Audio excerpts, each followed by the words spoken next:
لا نحمده ونستعينه ونستغفره ونعوذ بالله من شرور أنفسنا ومن سيئات أعمالنا من يهده الله فلا مضل له ومن يضلله فلا هادي له وأشهد أن لا إله إلا الله وحده لا شريك له وأشهد أن محمدا عبده ورسوله أما بعد فإن خير الحديث كتاب الله وخير الهدي هدي محمد صلى الله عليه وسلم وشر الأمور محدثاتها وكل محدثة بدعة وكل بدعة ضلالة وكل ضلالة في النار فأعوذ بالله من الشيطان الرجيم بسم الله الرحمن الرحيم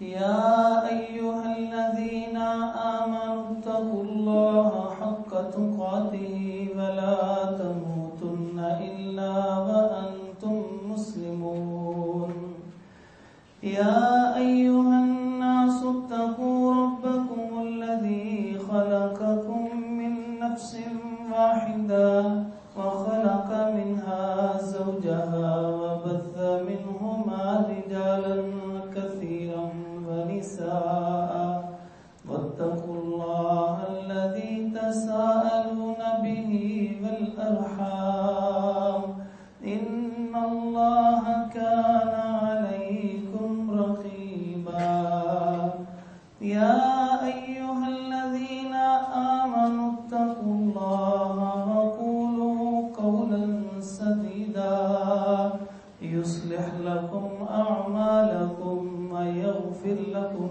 ذنوبكم ومن يطع الله ورسوله فقد فاز فوزا عظيما رب اشرح لي صدري رب اشرح لي صدري رب اشرح لي صدري ويسر لي أمري واحلل عقدة من لساني يفقهوا قولي اللهم تقبل منا صالح الأعمال وتجاوز عن سيئات أعمالنا اللهم طهر قلوبنا من النفاق وأعمالنا من الرياء وألسنتنا من الكذب وأعيننا من الخيانة فإنك تعلم خائنة الأعين وما تخفي الصدور اللهم إنا نسألك علما نافعا وعملا متقبلا ورزقا طيبا واسعا سهلا عاجلا حلالا وآتنا توفيق الإنفاق مما رزقتنا وشفاء من كل داء إلى أجل مسمى قال تبارك وتعالى في كلامه المجيد فأعوذ بالله من الشيطان الرجيم بسم الله الرحمن الرحيم حتى إذا جاء أحدهم الموت قال رب ارجعون لعلي أعمل صالحا فيما تركت حضرات محترم جتنی اللہ تعالیٰ نے ہمیں نعمتیں دی ہیں اولاد کی نعمت ہے، ہماری زندگی کی نعمت ہے، مال کی نعمت ہے، ہمارے دوستوں کی نعمت ہے، تعلقات کی نعمت ہے، بہت سی نعمتیں ہیں۔ اللہ تعالیٰ فرماتے ہیں وَإِن تَعُدُّوا نِعْمَتَ اللَّهِ لَا تُحْصُوهَا، اگر تم اللہ کی نعمتوں کا شمار کرنا شروع کر دو کہ یہ بھی نعمت ہے، یہ بھی نعمت ہے، یہ بھی نعمت ہے، لا تحصوها، تم شکر تو بڑی دور کی بات ہے، تم صرف گن بھی نہیں سکتے، زندگی ختم ہو جائے۔ اور اللہ کی اتنی نعمتیں ہیں کہ ایک جگہ اللہ تعالیٰ ارشاد فرماتے ہیں کہ اگر زمین کے تمام درخت کلمے بن جائیں اور تمام سمندر سیاہی بن جائیں، وَلَوْ جِئْنَا بِمِثْلِهِ مَدَدًا، اتنا ہی اور بھی آ جائیں، مَا نَفِدَتْ كَلِمَاتُ اللَّهِ، اللہ تعالیٰ کے کلمات، اللہ تعالیٰ کی تعریفات، اللہ تعالیٰ کی نعمتیں ختم ہی نہیں ہو سکتے۔ اب اتنی سی سیاہی سے جب انسان لکھنا شروع کرتا ہے تو کئی پرچے بھر جاتے ہیں، اور سمندر، اور اتنی بڑی خشک زمین ہے، زمین سے 7 گنا زیادہ پانی ہے دنیا کے اندر۔ اللہ تعالیٰ فرماتے ہیں وَلَوْ جِئْنَا بِمِثْلِهِ مَدَدًا، اتنی اور آ جائیں، اور درختوں کے درخت سارے کلموں میں تقسیم ہو جائے اور لکھنا شروع کر رہے ہیں۔ اللہ کی اتنی نعمتیں، لیکن اللہ تعالیٰ نے یہ جو نعمتیں ہمیں عطا فرمائی ہیں ان کے درجات ہیں، لیول ہے، کسی کو کوئی نعمت دی ہے، کسی کو کوئی، کسی کو زیادہ، کسی کو کم۔ آپ دیکھتے دنیا میں بڑے بڑے امیر ہیں، ان کو اپنی دولت کا ہی نہیں پتہ، اتنے ہیں جن کو دولت شمار کرنی آتی ہے لیکن وہ شمار کر کے ہی پاگل ہو جاتے ہیں۔ کتنی کتنی نعمتیں، کتنی مال و دولت اللہ نے نوازا ہے۔ مال و دولت کے نوازنے کے اندر کافر اور مسلمان کا فرق نہیں کیا اللہ تعالیٰ نے، لیکن مال کی کمی بیشی کا فرق اللہ نے کیا، کسی کو کم کسی کو زیادہ، برابر نہیں مال دیا، ورنہ دنیا کا نظام نہ چل سکتا۔ اسی طرح اللہ تعالیٰ نے اولاد، اتنی بڑی نعمت ہے، پیسوں سے خریدی نہیں جا سکتی، وہ اولاد کی نعمت بھی اللہ تعالیٰ نے کسی کو زیادہ دی، کسی کو کم دیا، کسی کو سیدھے بیٹے دے دیے۔ بیٹیوں کے لیے ترستے کئی لوگ کہتے ہیں جی آ کے بیٹی کے لیے دعا کر دیجیے اللہ تعالیٰ ہمیں بیٹی کی نعمت سے نواز دے۔ کئیوں کو بیٹیاں دیا، وہ بیٹے کی نعمت کے لیے دعا کرتے رہتے ہیں ساری زندگی۔ کئیوں کو دونوں دیے ہیں، کئیوں کو کوئی بھی نہیں دیا۔ نعمت دی ہے اولاد، اسی لیے تو زندگی آگے چل رہی ہے نا، نسلیں آگے چلتی ہیں، لیکن کم زیادہ ہے۔ مال بھی دیا ہے، کم زیادہ ہے، اولاد کی نعمت بھی دی ہے، کم زیادہ ہے، خوشحالی بھی کم زیادہ ہے، پریشانی بھی کم زیادہ ہے۔ دنیا کی جتنی نعمتیں گن لیں وہ کم زیادہ ہے، کسی کو کم کسی کو زیادہ، دی سب کو ہے۔ لیکن چند نعمتیں ایسی ہیں کہ جو اللہ تعالیٰ نے برابر کی تقسیم کی، کسی شخص کو اللہ تعالیٰ نے محروم نہیں کیا، نہ بچے کو، نہ بوڑھے کو، نہ جوان کو، نہ مرد کو، نہ عورت کو، نہ فرما بردار کو، نہ نافرمان کو۔ اور برائی بدکاری کرنے والے کو بھی وہ نعمت اس وقت میسر ہے جس وقت وہ برائی کر رہا۔ آکسیجن کی نعمت، سانس لے رہا ہے، برائی کیے چلے جا رہا ہے، رب کی دی ہوئی نعمت سے فائدہ بھی اٹھا رہا ہے لیکن گناہ بھی کرتا جا رہا۔ اللہ نے روکا نہیں ہے اس کو، یعنی نعمت کو نہیں روکا، برائی سے تو رکوایا، اسی لیے تو انبیاء کا سلسلہ چلا۔ نعمت نہیں اسی وقت اس کی قبض کر، وہ موت کا وقت آیا ہوگا تو اس کا قبض ہوگا، ورنہ وہ نہیں قبض ہوگی۔ وہ سانس لیے جا رہا ہے، گالی نکال رہا ہے، گناہ ہے، کبیرہ گناہ ہے، مار رہا ہے، کبیرہ گناہ ہے، فراڈ کر رہا ہے، کبیرہ گناہ ہے، نماز نہیں پڑھنے آیا، کبیرہ گناہ ہے، لیکن اللہ تعالیٰ نے آکسیجن کی نعمت واپس کوئی نہیں لی، اس لیتا جا لیتا جا لیتا جا، اور برابر کی دی ہوئی ہے۔ اسی طرح ایک نعمت جو اللہ تعالیٰ نے برابر کی دی ہے وہ وقت کی نعمت ہے۔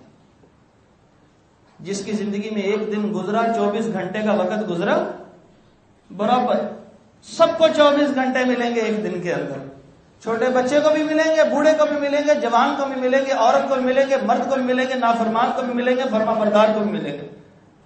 مذہب کی بھی کوئی تخصیص نہیں کی، جب صبح کرتا ہے اگلے دن تک اگر وہ زندہ رہے گا تو 24 گھنٹے اس کی جیب میں موجود ہوں گے، جس کام میں چاہے وہ استعمال کر لے۔ ایسی بڑی نعمت اللہ نے عطا دے کے ہٹا اللہ رب العزت کی نعمت، انکار کوئی نہیں کر سکتا۔ ایک بندہ کہتا ہے مجھے اولاد نہیں چاہیے، وہ طریقے اختیار کر لیتا ہے نسبندی کے، ایک کہتا ہے مجھے مال نہیں چاہیے، وہ کمانا چھوڑ دیتا ہے، انکار کر سکتا ہے.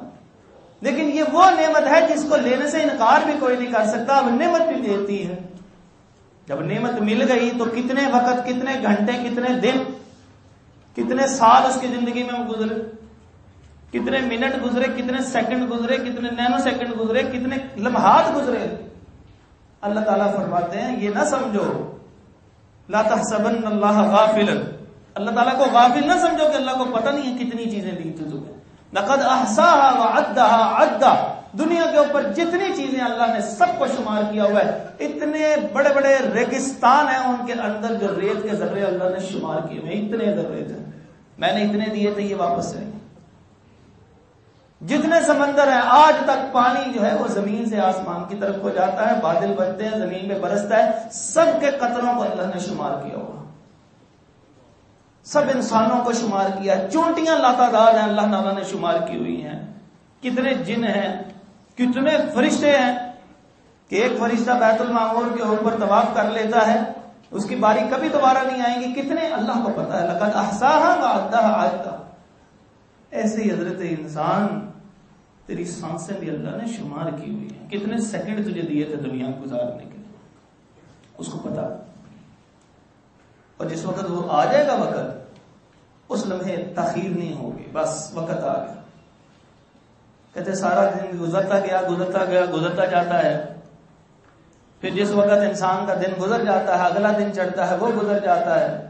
ہم میں سے کتنے ہی ایسے افراد ہیں جنہوں نے کہ دعائیں مانگی تھی، اللہم بلغنا رمضان، یا اللہ رمضان دے دینا، اس سے پہلے موت نہ آئے، رمضان آ جائے. 10 دن تقریباً گزرنے کو آ گئے، پتہ لگا دنوں کا اندازہ ہی نہیں ہوا. اللہ تعالیٰ نے 30 دنوں کے روزوں کو، اللہ کو پتا تھا گرمیوں میں بھی لوگوں نے رکھنے، اور 19 گھنٹوں والے علاقے وہاں بھی لوگ مسلمان ہوں گے، وہ بھی روزہ رکھیں گے. کتنے مشقت سے وہ دن گزریں گے. لیکن اللہ فرماتے ہیں ایام معدودات، ایک گنتی کے چند دن ہے. مطلب زندگی پوری کی پوری ایک گنتی کی چھوٹی سی چیز.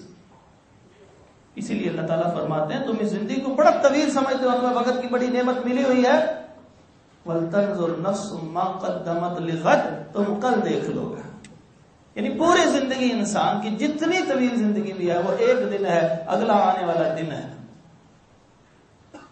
تو اگر ہم لوگ کسی شخص کو کوئی پیسے دیتے ہیں، کوئی چیز دیتے ہیں، کچھ نوازتے ہیں، تو پھر اس سے تقاضا بھی اتنا بڑا کرتے ہیں.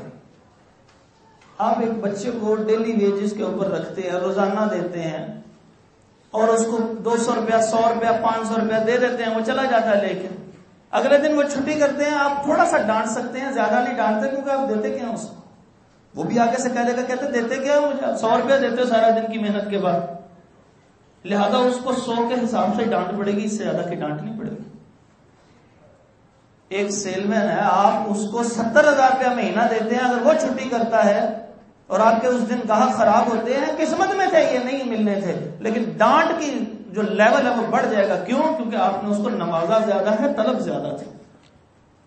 جتنے پیسے دو گے اتنی طلب. آپ نے کسی کو موٹر سائیکل دی ہے اور اس نے خراب کر دی، ایکسیڈنٹ کر کے لے کے آئے گا، آپ ایک خاص موٹر سائیکل کی قیمت کے مطابق اس کے ساتھ سخت رویہ اختیار کرتے ہیں. آپ کی مرسیڈیز گاڑی نئی آگے سے ساری خراب کر کے لے آئے، آپ کی تلخی کا انداز ہی ہو، میرا اتنا بڑا نقصان، اتنی بڑی چیز تمہیں دی تھی. اللہ تبارک و تعالیٰ نے بھی اتنی نعمتیں دی ہیں، اولاد کی نعمت بتایا ہے، مال کی نعمت ہے، زندگی کی نعمت ہے، سب کچھ اللہ تعالیٰ نے عطا فرمایا ہے، اتنی زیادہ کہ ہم شمار نہ کر سکتے ہو. لیکن ان میں جو وقت کی نعمت جو سب کو برابر عطا فرمائی ہے، اس کا سوال بھی سب سے سخت ہے. فرمایا لا تزال قدم ابن آدم من عند ربہ یوم القیامۃ. کوئی انسان جب اللہ کے سامنے پیش ہوگا نا تو اپنا قدم اٹھا ہی نہیں سکے گا. آپ کھڑے ہو جائیں ایک جگہ، اب ایک جگہ کھڑے ہو کے ایک دن نہیں کھڑے ہو سکتا انسان. اپنی ہی قضائے حاجت کے لیے واش روم میں خود بیٹھتا ہے، اگر 2 3 4 منٹ زیادہ لگ جائے تو اٹھنے کے لیے جگہ ڈھونڈ رہا ہوتا ہے. ہمارے پاؤں جواب دے جاتے ہیں. اللہ کے نبی صلی اللہ علیہ وسلم فرماتے ہیں تو رب کے سامنے سے نہیں ہل سکے گا ابن آدم، کر لے جو کچھ کرنا.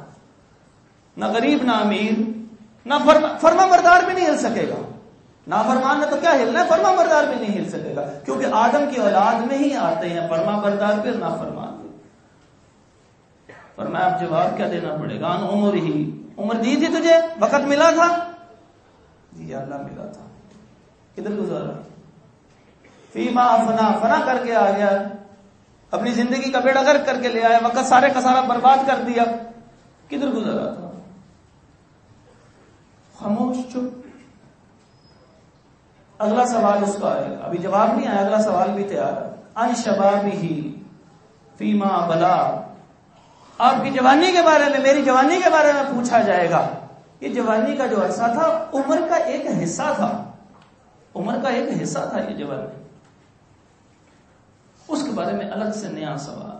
بھاگنے نہیں دیا جائے گا. یا اللہ میں جب جوان ہوا تو میں ارد گرد کے کاموں میں لگا رہا، جب میں نے دیکھا میرے بال سفید آ گئے میں نے نیکیاں کرنی شروع کر دی، اور میں پھر یہ کرتا رہا، یہ کرتا رہا، یہ کرتا رہا، یہ کرتا رہا، حتیٰ کہ تیرا پیغام آ گیا اور میں چلا گیا. جوانی کھا جائے گا، کیونکہ جوانی کے اندر وہ کچھ کیا ہوتا ہے، انسان جوانی کو کھا جائے گا. جوانی کے اندر انسان کسی کی بات نہیں سن سکتا. کہتے نہیں اس نے میری طرف گھور کے دیکھا تھا، میں نے اس لیے اس کو مارا ہے، میں نے اس لیے اس کو قتل کیا ہے، میں اس کا منہ توڑ دوں گا. کیوں گھور کے دیکھا؟ جوانی تھی.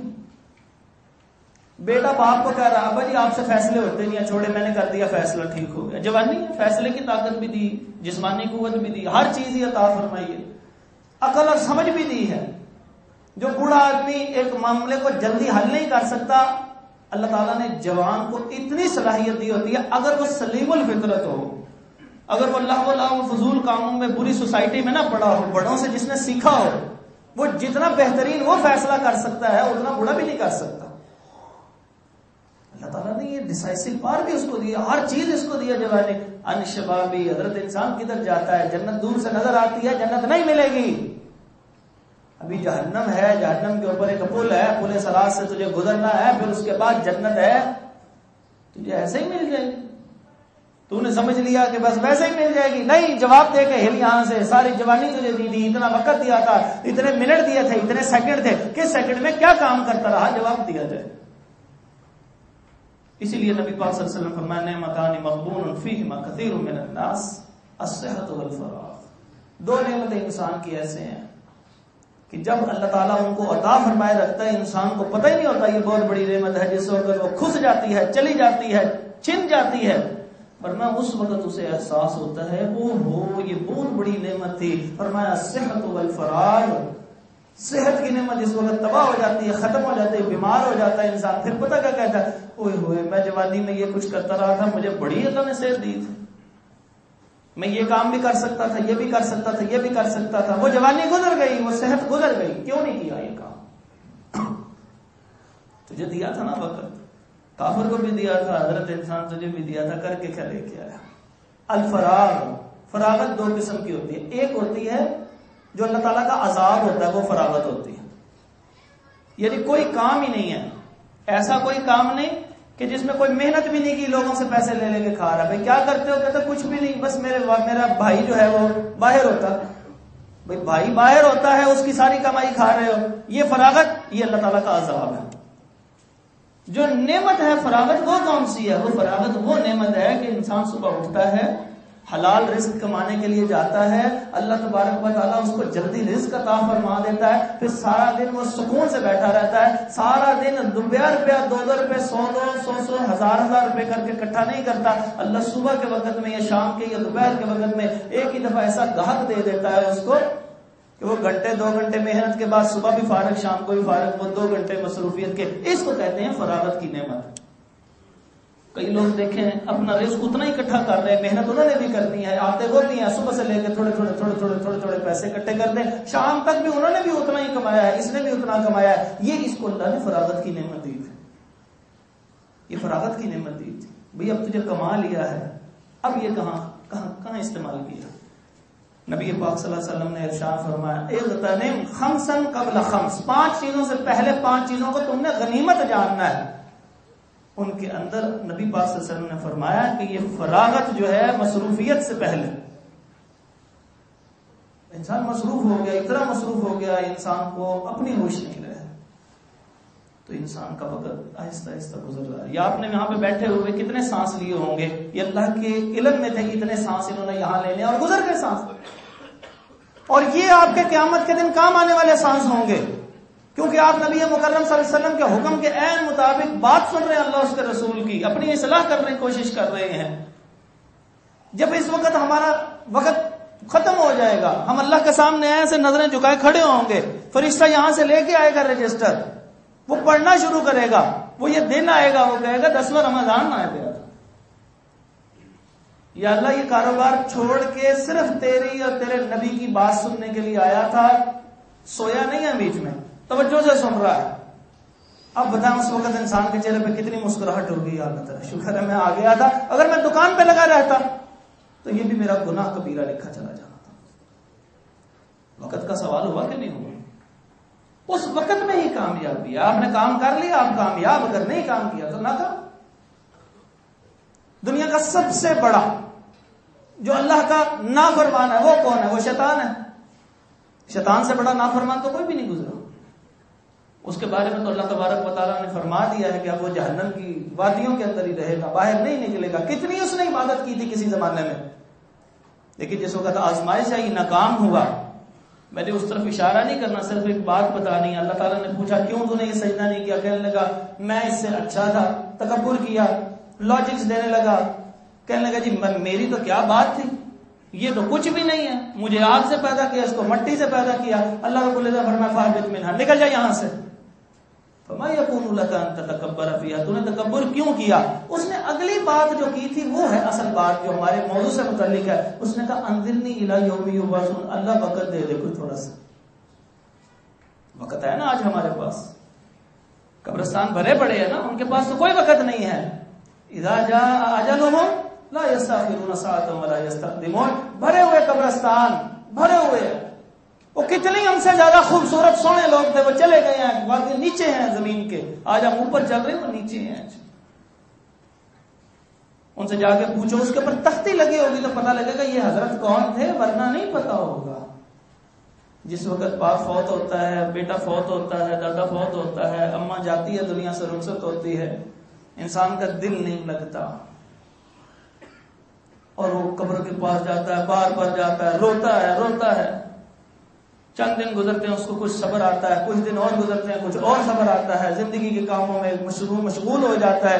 عید آتی ہے پھر وہ رونے لگ پڑتا ہے، میرے ابا جی کی پہلی عید ہے جو قبرستان میں انہوں نے گزار لی، میری والدہ کی پہلی عید ہے اور میں یہاں پہ ہوں گا اور وہ قبرستان کے اندر ہوگی۔ اور اتنے مردے ہیں، کوئی ملاقات نہیں، ہر بندے کے اعمال کے مطابق اس کا کام ہو رہا۔ اگلا سال آتا ہے، وہ جو بےتابی سے بھاگا تھا نا قبرستان میں، ہاں میری ماں کی یاد آئی میں جا رہا ہوں، ہاں میرے باپ کی یاد آئی، میرے دادے کی، میرے بیٹے کی، میرے بھائی کی مجھے یاد آئی، دوست کی یاد آئی، میں جا رہا ہوں وہاں پہ بے قراری سے روتا ہے۔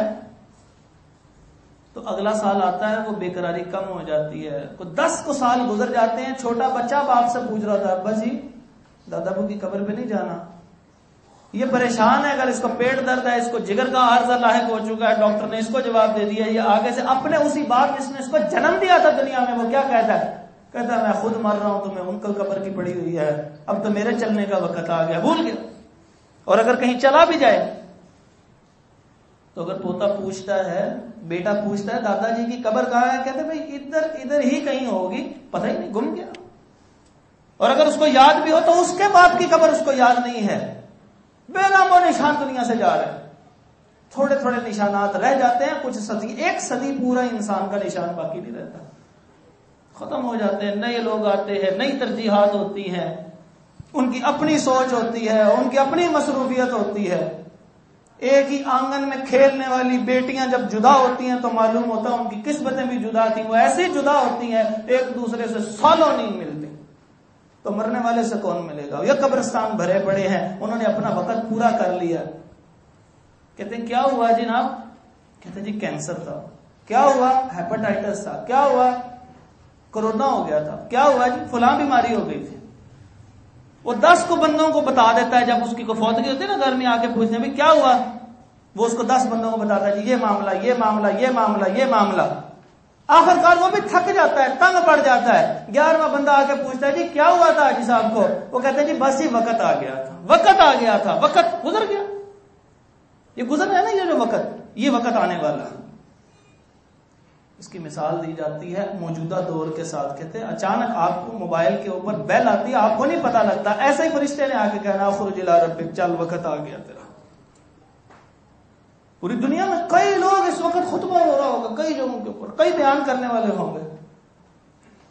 آپ نے بھی کئی چیزیں دیکھی ہوں گی کہ نماز پڑھتے پڑھتے اچانک وقت آتا ہے اور دنیا سے رخصت ہو جاتا ہے. اگر وہ نماز نہ پڑھ رہا ہوتا وقت تو تب بھی آ گیا تھا اس کو.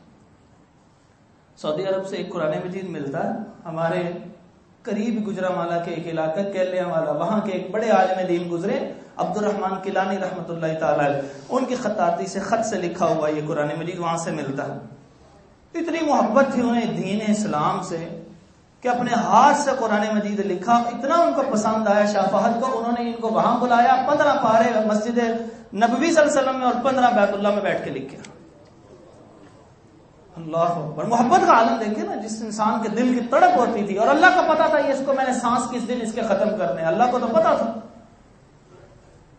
تو جس وقت لاہور میں تھے, عشاء کی نماز پڑھ رہے ہیں, سجدے میں گئے, وقت آ گیا, نکل کے چلے گئے. سبحان. اور جس حالت میں انسان فوت ہوگا نا, یعنی اس کا وقت پورا ہوگا, وقت پورا ہوگا, کل قیامت کے دن اسی حالت میں اٹھایا جائے گا. نبی پاک صلی اللہ علیہ وسلم کے ساتھ ایک بندہ طواف کر رہا تھا, احرام باندھا ہوا تھا, سواری سے گرا, اللہ کی شان, وقت آیا تھا, ختم ہو گیا. آپ صلی اللہ علیہ وسلم نے فرمایا اس کو ایسے ہی دفن کرنا ہے, اس کفن علیحدہ سے نہیں دینا. کیوں؟ جس وقت یہ اٹھے گا یہ تلبیہ کہتے ہوئے اٹھے گا, لبیک اللہم لبیک لبیک لا شریک لک لبیک. کہ جب انسان کا وقت آیا جس حالت میں ہوگا اسی حالت میں اٹھایا جائے گا. تو ہمارا یہ جو وقت گزر رہا ہے اس میں ہم نے کیا کیا؟ شیطان نے کہا تھا انذرنی الی یوم یبعثون, مجھے قیامت تک کے لیے یا اللہ وقت دے دے, وقت دے دے. اللہ تبارک و تعالی نے فرمایا جا تجھے میں نے وقت دیا, الی یوم الوقت المعلوم, ایک خاص وقت تک کے لیے تجھے میں نے چھوڑ دیا. اس کے بعد کیا ہوگا؟ اس کے بعد موت ہوگی. صحیح حدیث میں آتا ہے حضرت موسیٰ علیہ الصلوۃ والسلام کے پاس, طویل حدیث ہے اس کو مختصار کرنے لگا, ملک الموت ہے جن کا نام ہمارے ہاں مشہور ہوا ہے جناب اسرائیل علیہ السلام. حالانکہ نہ قرآن مجید میں نہ حدیث میں مشہور ہوا اسرائیل, ملک الموت ان کا نام ہے. اور یہ ایک بھی نہیں ہے, زیادہ فرشتے ہیں. ان الذین توفاہم الملائکہ, ملائکہ جمع ہے, زیادہ فرشتے ہیں. وہ کس کس کی کون سے وقت ڈیوٹی اللہ نے لگانی ہے اللہ کو پتا ہے, یہ بس غلط العام ہو گیا. وہ جو بنیادی سردار فرشتے ہیں ملک الموت, جان نکالنے پہ معمول, وہ آتے ہیں حضرت موسیٰ علیہ السلام کے پاس. طویل حدیث ہے, واپس جاتے ہیں, وہ انسانی شکل میں آئے ہوں گے, مارا, آنکھ ضائع ہوئی, خراب ہوئی, وہ اوپر گئے, انہوں نے کہا یا اللہ کن کے پاس بھیجا. یہ صحیح روایت ہے. اللہ رب العزت نے وہ آنکھ ٹھیک کر دی, وہ واپس آئے, اللہ کا پیغام لے کے آئے. کہنے لگے اللہ تبارک و تعالیٰ آپ کے لیے یہ پیغام بھیجتے ہیں کہ اپنے ہاتھ کو بیل کے اوپر رکھ لو, ہاتھ کے نیچے جتنے بال ہوں گے اتنے سال اور زندگی ہوگی. پوچھنے لگے اس کے بعد, کہا پھر اس کے بعد رب سے ملاقات ہے. کہا ٹھیک ہے, پھر ابھی وقت ٹھیک ہے, تو جانا تو ہے. ہم جب سے دعا کرتے ہیں یا اللہ اللہم انی اسألک الجنہ, میں اللہ میں تجھ سے جنت کا سوال کرتا ہوں, تو جنت کیسے ملے گی؟ اسی زندگی سے جا ملے گا. یہی زندگی طویل ہوگی اور ڈائریکٹ جنت میں ہوگی. ایک دن بستر پہ سوئیں گے اور جنت میں آنکھ کھلے گی, نہیں, ایک دن بستر پہ سوئیں گے اور آنکھ قبر کے اندر جا کے کھلے گی. اپنا وقت پورا کر چکے ہو, اور جس کا وقت پورا ہو چکا ہوگا وہ تڑپتا ہوا کہے گا. اگر نیک آدمی ہوگا, نبی پاک صلی اللہ علیہ وسلم نے ارشاد فرمایا فرشتے آ کے اس کو کہیں گے چل, اور یہ جواب دے, وہ کہے گا ٹھہرو, کون ہو تم؟ میری عصر کی نماز کا وقت جا رہا ہے. یہ نمازی ہوگا تو عصر کی نماز کے وقت کا تصور کرے گا نا. اور جو بے نمازی ہوگا اس کی کیا کیفیت ہوگی, جو فراڈ کرنے والا ہوگا اس کی کیا کیفیت ہوگی, جب اس کا وقت آئے گا تو اس کی حالت کیا ہوگی. اور ہم اپنے وقت کو ضائع کر رہے ہیں. سب سے پہلے تو اس کی اہمیت کو سمجھیں کہ یہ وقت ضائع کر رہے ہیں جو ہمارا گزر رہا. 10 دن گزر گئے, کیا قرآن مجید کا مطالعہ کر لیا. ہم چاہتے ہیں کہ ہمیں ایک ہی دن کے اندر سارے کا سارا عالم بنا دیا جائے. جو ملازم ہمارے پاس دکان کے اوپر کام سیکھنے آتا ہے وہ کہتا ہے اوور نائٹ, ایک رات کے اندر اس کو سارا کاروبار کا گر سکھا دیا جائے. کوئی بجلی والا آتا ہے, وہ بجلی ٹھیک کر رہا ہے, ہم اس سے 100 سوال کرتے ہیں کیونکہ ہم ایک ہی دن کے 1 ہی گھنٹے 2 گھنٹے جتنی دیر کے لیے وہ سارا کام سیکھنا چاہتا ہے. کرتے ہیں کہ نہیں؟ ایسا کرتے ہیں. اور اگر ہم سیکھ بھی لیں تو تب کیا ہوگا؟ وقت تو تب بھی آ جائے گا. ہم اگر ایک وقت کو اچھے انداز سے گزارتے چلے جائیں تو وقت نے تب بھی گزر جانا ہے، اور اگر برے انداز سے گزارتے چلے جائیں تب بھی وقت نے تو گزر ہی جانا. کتنے ایسے لوگ ہیں جو تھوڑی سی زندگی میں اتنے کام کر گئے ہیں کیونکہ انہوں نے وقت کو مینج کیا تھا. قریب کے افراد میں علامہ احسان علیہ دہیر رحمۃ اللہ تعالی علیہ رحمتاً واسعہ، اللہ ان کی قبر پہ کروڑہ رحمت نازل فرمائے. 50 سال کی عمر نہیں پائی، اور یہاں پہ کتنے ایسے افراد ہیں جو 50 سال سے زیادہ ہو چکے، کتنے ایسے افراد ہیں جو 40 سے اوپر چلے گئے، اور کتنے بڑے بڑے علماء دنیا سے رخصت ہوئے ہیں جو 40 اور 45 46 47 اس عمر میں چلے گئے. کتنے ایسے صحابہ تھے. معاذ بن جبل رضی اللہ تعالیٰ عنہ اتنے عظیم، فرمایا عالمہم بالحلال والحرام، میری امت میں سے جو بہترین اور حلال و حرام کو جاننے والے یہ معاذ بن جبل ہے. اور بالکل نوجوان لڑکے تھے. جب دنیا سے رخصت ہوئے، حضرت عمر رضی اللہ عنہ کا زمانہ تھا، اس وقت رخصت ہوتے، یعنی بیچ میں ابو بکر رضی اللہ عنہ کی خلافت بھی گئی، حضرت عمر رضی اللہ عنہ کے بھی 3 4 سال 5 سال خلافت کے چلے گئے، پھر رخصت ہوتے. اور عمر کل کتنی ہوئی؟ 34 سال ان کی ٹوٹل عمر تھی. زندگی کو مینج کیا ہوا تھا. اسلام یہ نہیں کہتا کہ بھئی اب وقت کی قدر کرنی ہے تو اب ہاتھ میں ایک تسبیح منکا والی پکڑ لی جائے، اس میں 1000 دانے ہوں، اور بس آپ صرف اور صرف یہ کرتے رہیں، کاروبار کو بند کر دیں، دکان فیکٹری کو ختم کر دیں، ان کو تالے لگائیں، اور آپ صبح سے لے کے مسجد میں آئے تہجد کے وقت اشراق پڑھیں، فجر پڑھیں، اشراق پڑھیں، ظہر پڑھیں، عصر پڑھیں، مغرب پڑھیں، عشاء پڑھیں، اور عشاء کے بعد سکون سے جائیں. اسلام نے تو یہ طلب نہیں کیا. اسلام نے یہ کہا وقت کی اہمیت ضرور سمجھو، لیکن وقت میں جتنے تمہاری ذمہ داریاں دنیا کی لگائی ان کو مینج کرو، اور یاد رکھو یہ وقت ختم ہو رہا ہے، پھر تمہارا وقت صحیح گزرے گا. نبی مکرم صلی اللہ علیہ وسلم ایک امام بھی تھے، والد بھی تھے، تاجر بھی تھے، سیاستدان بھی تھے. یہ وہ والے سیاستدان نہیں، مطلب سیاست کا لفظی مطلب ہوتا ہے چیز کو خوبصورت بنا کے رکھنا. آپ چیزیں بکھیر کے رکھ دیں، لفظ سیاست کا مطلب یہ ہے کہ ان کو ارینج کر کے خوشنما بنا کے رکھ دیں. نبی مکرم صلی اللہ علیہ وسلم نے اس پورے گندے معاشرے کو کہ جو بیٹیوں کو زندہ درگور کرتا تھا، بیویوں کو دوسروں کے پاس بھیج کے جب ان کی اولادیں ہوتی تھی ان کو اپنا سردار کہتا تھا، اتنا گندا معاشرہ تھا، اس کو خوبصورت بنا کے پیش کر دیا تھا. ریاست کے سربراہ بھی تھے، کتنی مصروفیت تھی.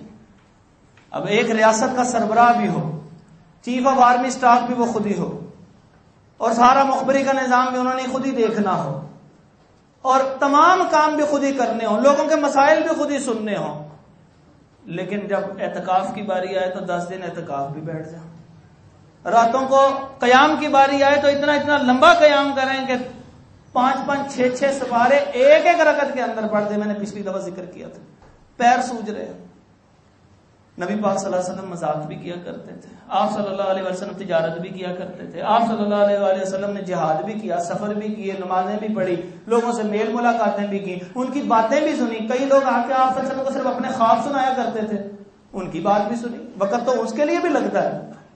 23 سال کے ایک مختصر عرصے میں پوری دنیا کو نظام بھی دیا، عبادت میں بھی کمال تھے، حتیٰ کہ اللہ تبارک و تعالیٰ نے فرمایا لَقَدْ كَانَ لَكُمْ فِي رَسُولِ اللَّهِ أُسْوَةٌ حَسَنَةٌ. انہوں نے وقت ایسا مینج کیا ہوا تھا.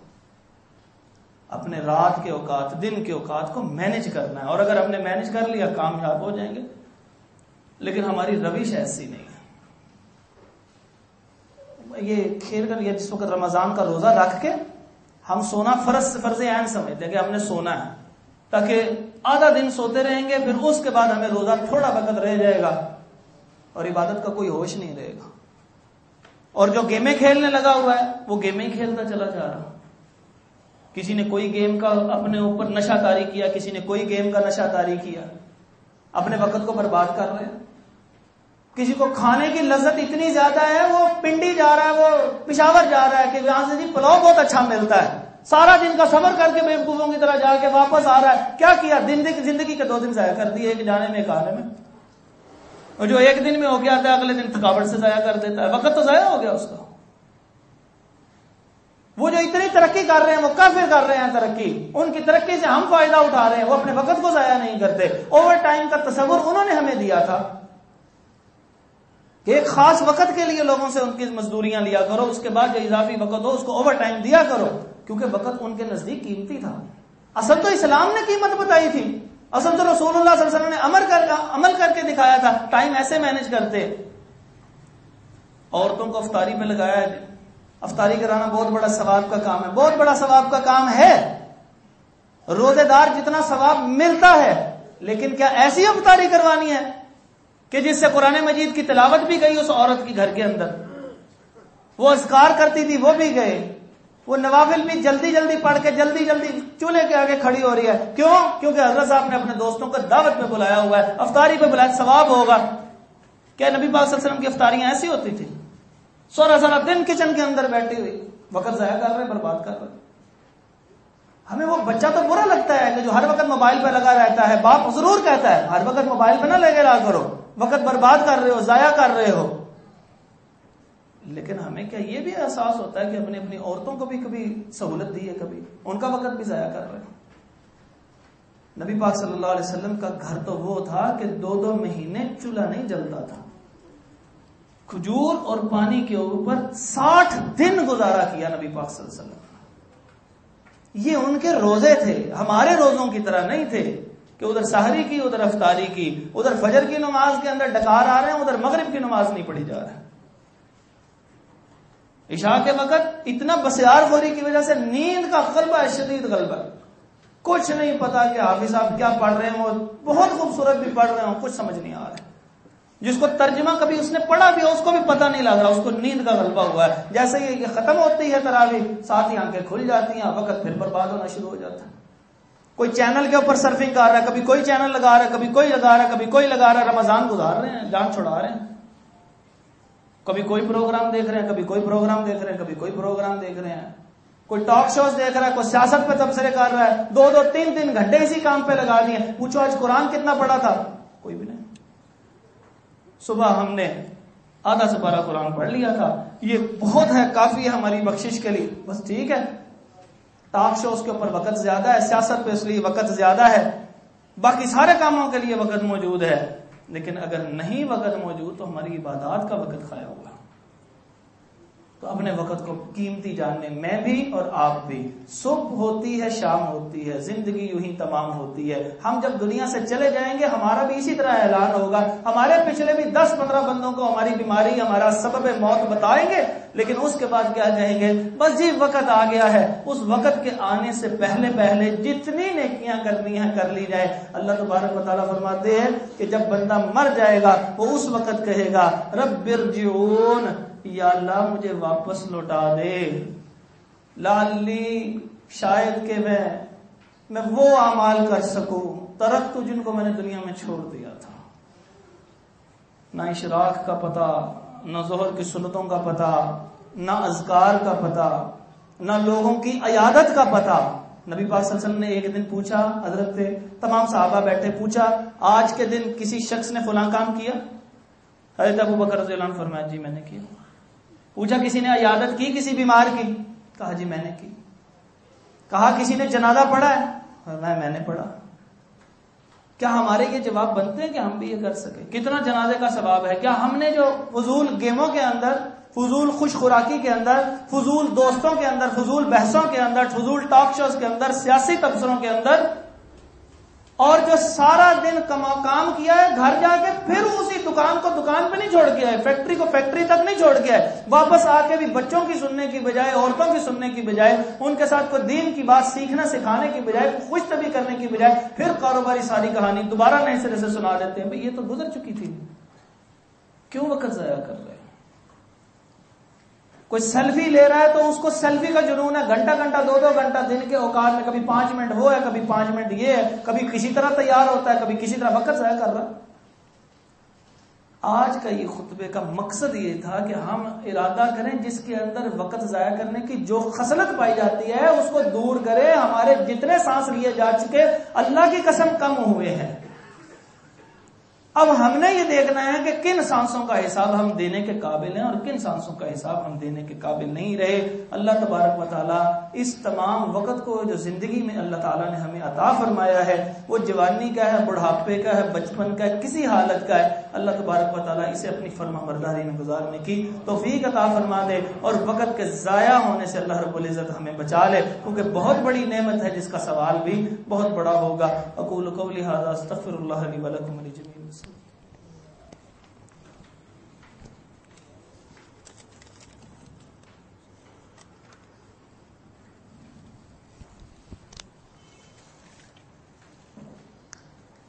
الحمد لله نحمده ونستعينه ونستغفره ونعوذ بالله من شرور أنفسنا ومن سيئات أعمالنا من يهده الله فلا مضل له ومن يضلل فلا هادي له وأشهد أن لا إله إلا الله وحده لا شريك له وأشهد أن محمدا عبده ورسوله.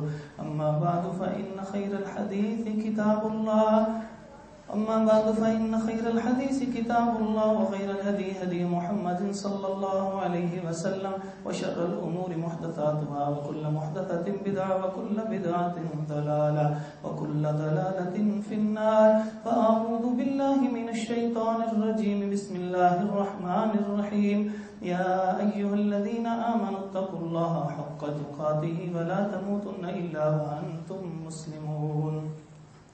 يا أيها الناس اتقوا ربكم الذي خلقكم من نفس واحدة وخلق منها زوجها وبث منهما رجالا كثيرا ونساء واتقوا الله الذي تساءلون به والأرحام إن الله كان عليكم رقيبا. يا أيها الذين آمنوا اتقوا الله وقولوا قولا سديدا يصلح لكم أعمالكم ويغفر لكم ذنوبكم ومن يطع اللہ ورسولہ فقد فاز فوزا عظیما. حضرت محترم، یہ جو پینڈیمک صورتحال جاری ہے، اس حوالے سے ہم افراط و تفرید کا شکار ہیں. دیکھیں، ایک ہوتا ہے بیماری اور ایک ہوتا ہے اس کا خوف. پچھلے سال سے اگر ہم تقابل کریں تو بیماری کم تھی، خوف زیادہ تھا، اور خوف بھی بہت بڑی آزمائش ہے. اللہ تعالیٰ نے فرمایا ہم تمہیں بھوک اور خوف سے آزمائیں گے. اب اس کے اندر اللہ کی طرف رجوع کیا، مسجدیں کھلی رہیں، آپ نے رب کے سامنے سر جھکائے، لوگوں نے محنتیں کی. اللہ تعالیٰ نے اس قوم پہ خاص پوری دنیا میں فضل کیا، آپ کو معلوم. اب افراط و تفریط یہ ہے کہ اس مرتبہ خوف بالکل نہیں ہے اور بیماری کی لہر کچھ تیز ہے. ہم سب کا یہ عقیدہ ہے کہ موت کا ایک وقت مقرر ہے تو ڈرنا نہیں ہے، لیکن کیا وہی رویہ اور وہی روش ہمیں اختیار کرنی چاہیے کہ اگر ڈرنا نہیں ہے تو ہم ٹرین کے سامنے جا کے کھڑے ہو جائیں کہ میری موت کا وقت آئے گا تو پھر یہ مجھے دے سکتی ہے ورنہ ٹرین خود ہی رک جائے گی. اسلام نے ساتھ ساتھ عمل کی بھی ترغیب دی ہے. بدر کے لیے نکلے تھے لے کے نبی پاک صلی اللہ علیہ وسلم صحابہ، پھر فتح ہوئی تھی. گھر بیٹھے بھی کہہ سکتے یا اللہ تو اپنے فرشتوں کو بھیج دے، جیسے طائف کے موقع پہ میرے لیے بھیجے تھے. تباہ کر دیں ان کو، تلپٹ کر کے رکھ دیں سب کچھ. یعنی ہیلا کرنا پڑے گا، اللہ رب العزت آسانی فرما دے. تو اس کے اندر ہماری قوم کی جو افراط و تفرید ہے، اس میں ہمیں تھوڑا سا باہر نکلنا ہے اور کچھ جو احتیاطی تدابیر ہوتی ہیں ان کو ضرور اختیار کرنا. مسجدوں کے اندر آنے سے نہیں رکنا. یہ تو وہ جگہ ہے کہ جہاں سے بیماریوں نے ختم ہونا ہے، ہم نے اللہ سے دعا کرنی ہے، لیکن اس کے ساتھ جو احتیاط ہے، جو ادویات ہیں، جو معاملات ہیں، ان سب کو بھی دیکھنا ہے. خوف گیا، اچھی بات ہے، اللہ تعالیٰ نے ایک آزمائش میں ہمیں کامیاب کیا کہ اس کا خوف ختم ہو گیا اور رجوع اللہ بڑھ گیا. لیکن اس کے ساتھ ساتھ جو اسلام نے ہمیں پریکاشنز دی ہیں، احتیاطی تدابیر دی ہیں، ان کا بھی اہتمام اتنا کوشش کرنی چاہیے. اب ہم یہ دیکھتے ہیں کہ مسجد کے اندر آتے ہیں افراد، چھینک آنا اگر نزلے کے بغیر تو اللہ تعالیٰ کی رحمت ہے، نبی صلی اللہ علیہ وسلم نے فرمایا، اور جو جمائی ہے یہ شیطان کی طرف سے ہوتی ہے. لیکن اس رحمت کا مطلب یہ تو نہیں ہے کہ جو ناک سے نکلنے والی ساری غلاظت ہے وہ مسجد کے اوپر گر جائے، اور جس جگہ پہ اس کی چھینک کے ناک کی گندگی گرے گی وہیں پہ کسی اگلی نماز میں کسی کا سجدہ ہو رہا ہوگا. تو احتیاط کرنی چاہیے نا. اگر یہ کرنا ہے تو ہاتھ کو آگے رکھ لیں، کوئی کپڑا آگے رکھیں اور یہ صرف اور صرف اسی کورونا کی وجہ سے نہیں ہے، یہ ویسے بھی ہمارے مسجد کے آداب میں سے، کسی کی طرف منہ کر کے چھینک دینا، گندے ہاتھوں سے کھانا کھا لینا. تو ہم اسی اعتبار سے صحیح ہم کچھ نہ کچھ سیکھے تھے. اللہ تعالیٰ ہمیں اس احتیاط پہ دوبارہ لے کے آئے اور خوف کو ہمیشہ کے لیے دور کر دے، بیماری کو ہمیشہ کے لیے دور فرما دے. اللہ رب العزت ہمارے حال پہ رحم فرما دے. جتنے تندرست ہیں اللہ ان کو تندرستی عطا فرمائے رکھے، جتنے بیمار ہیں یا اللہ تو ان کو بھی صحت عطا فرما دے، جتنے تنگ دست ہیں یا اللہ تو ان کی تنگ دستی کو دور فرما دے. یا اللہ جتنے مقروض ہیں یا اللہ ان کے قرضوں کے اترنے کا کوئی سبب عطا فرما دے. یا اللہ یہ جو ہمارا وقت فضول ضائع ہو رہا ہے یا اللہ اس وقت کو قیمتی بنانے کی توفیق عطا فرما دے. یا اللہ کتنے ہی ایسے لوگ ہیں جو اس وقت ICU کے اندر ہوں گے، کتنے ہی ایسے لوگ ہیں جو زندگی موت کی کشمکش میں ہوں گے. یا اللہ کتنے ہی ایسے لوگ ہوں گے جو نہایت پریشان ہوں گے. اللہ سب کی پریشانیوں کو دور فرما دے. یا اللہ سب بیماروں کو صحت کاملہ عاجلہ عطا فرما دے، دنیا آخرت کی آسانیاں عطا فرما دے، ان کے اوپر اپنا خاص رحمت فرما دے. اقول قولی ھذا استغفر اللہ لی ولکم ولجمیع المسلمین.